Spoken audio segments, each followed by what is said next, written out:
welcome to the USS of R, now called the USS of A, where they can take a U.S. Marine who publishes anti-government diatribes on his own Facebook page and is arrested and thrown into a mental hospital by Barack Hussein Obama.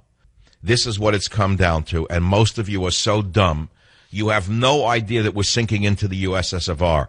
You ask any Russian who lived in the Soviet Union, and you will find that President Obama is exactly what occurred in the ex-Soviet Union in the early days of Stalinism. This is what they had. You have no idea what you're living through.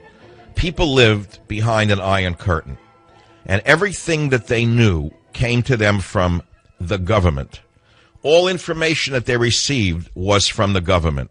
And so the Soviets had no idea what kind of life people were leading outside of the Soviet Union.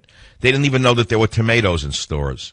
They were living with very little, but they were told they were living with a lot. All the platitudes of the then Soviet government told them that everything they had was wonderful as a result of socialism.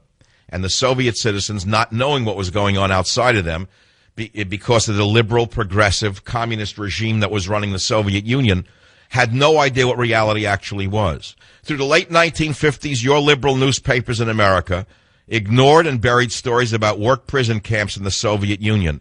But more than 20 million people accused of opposing centralized government were worked to death or executed in the Soviet Union.